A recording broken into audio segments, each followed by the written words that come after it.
हमारी धरोहर, हमारी विरासत वसुधैव कुटुंबकम किस तरीके से हमारी एक परंपरा को जीवित रखता है, परंपरा को बनाए रखता है। वसुधैव कुटुंबकम का अर्थ है कि सारी पृथ्वी एक परिवार की तरह है। जिस किसी भी गांव में हम रहते हैं, उस गांव के अंदर गलियां होती है, मोहल्ले होते हैं और उसके बाद घर बने हुए होते हैं। तो वसुधैव कुटुंब का मतलब यह है कि पूरी पृथ्वी एक गांव की तरह है, एक घर की तरह है, एक परिवार की तरह है। देखिए बंधुओं, हमारी कितनी बड़ी ऊंची सोच है, यूनिवर्सलाइजेशन ऑफ कॉन्शियसनेस है हमारी। ये हमारे देश के ऋषि मुनियों की संस्कृति है, जिन्होंने इस धरती को वसुधैव कुटुंबकम कहा, यानी पूरी धरती जो है एक परिवार की तरह है, एक गांव की तरह, एक घर की तरह है। बंधुओं, आज हम जिस युग के अंदर जी रहे हैं वह युग ग्लोबलाइजेशन का है, प्राइवेटाइजेशन का है, लिबरलाइजेशन का है। ये ग्लोबलाइजेशन है, उसी का ये ग्रुप है। आज विज्ञान ने पूरे विश्व को, पूरी सृष्टि को एक वसुधैव कुटुंबकम के रूप में जोड़ दिया है। मैं ये बात कहूं कि हमारे ऋषि मुनियों की या ईश्वर की जो भारत का वसुधैव कुटुंबकम का जो हमारा पद्धति है, उसको आज विज्ञान ने साकार किया है। वसुधैव कुटुंबकम 5-10 हजार साल पहले मान लिया गया था और अब विज्ञान 100, 200, 300 वर्षों में अब आया है, उसने ये सिद्ध करके बताया है। बंधुओं, वसुधैव कुटुंबकम की कुछ मूल्य होते हैं। मूल्य क्या होते हैं? सबसे पहला प्रेम का मूल्य होता है, यानी प्रेम एक ऐसा रसायन है जो कि व्यक्ति को व्यक्ति से जोड़ता है। इससे बड़ा इस सृष्टि के अंदर कोई भी रसायन नहीं है। कबीरदास जी ने कहा कि पोथी पढ़ पढ़ जग मुआ और पंडित भयान कोई, ढाई आखिर प्रेम का और पढ़े सो पंडित होए।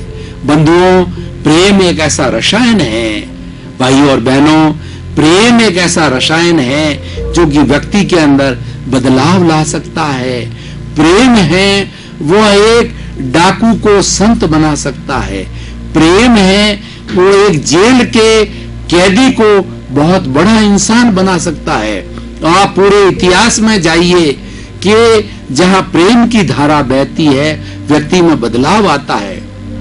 और हम गहराई से शोध करें तो कोई बच्चा, कोई व्यक्ति अपराध क्यों करता है, उसका मुख्य कारण यह है कि कहीं न कहीं उसको बचपन में या यौवन अवस्था के अंदर प्रेम नहीं मिला। 4 कारणों से व्यक्ति अपराधी बनता है, आतंकवादी बनता है, नक्सलिस्ट बनता है। वो कारण सबसे बड़ा क्या है कि उसको प्रेम का अभाव होता है, उसको सोसाइटी के द्वारा तिरस्कार किया जाता है, उसके साथ शोषण किया जाता है।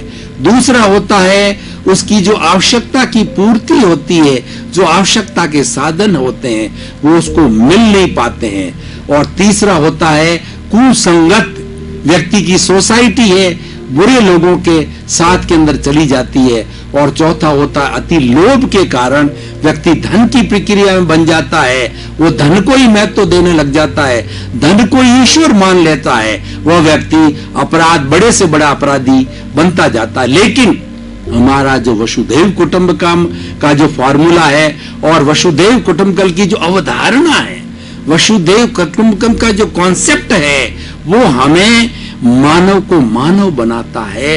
और इसके ऐसे मूल्य हैं कि मूल्यों को जी करके, इन मूल्यों को मनन करके, चिंतन करके, पढ़ के, सत्संग करके और इन मूल्यों को हमारे जीवन के अंदर डाल सकते हैं।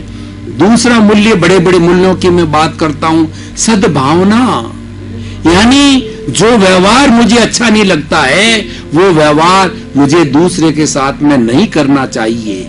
मुझे गाली अच्छी नहीं लगती है तो मेरा कर्तव्य बनता है कि मैं दूसरे को भी गाली नहीं दूं। मुझे कोई कष्ट अच्छा नहीं लगता है तो मैं दूसरे को कष्ट क्यों दूं। तीसरी बात यह है कि इस चराचर जगत के अंदर कितने प्राणी जी रहे हैं, सबको जीने का अधिकार है, मरना कोई नहीं चाहता है, हर एक की इच्छा होती है कि मैं अपना जीवन जीऊं। तो जब किसी प्राणी का आप निर्माण नहीं कर सकते, क्योंकि आत्मा अजर है, अमर है, अविनाशी है। आत्मा का रंग नहीं, रूप नहीं, गंध नहीं, वर्ण नहीं, दिखती नहीं, कटती नहीं, जलती नहीं, मरती नहीं। उस आत्मा के द्वारा कोई शरीर पैदा होता है तो जो व्यक्ति जन्म लेता है उसको आपने पैदा नहीं किया है, वो स्वयं अपने कर्मों से पैदा हुआ है।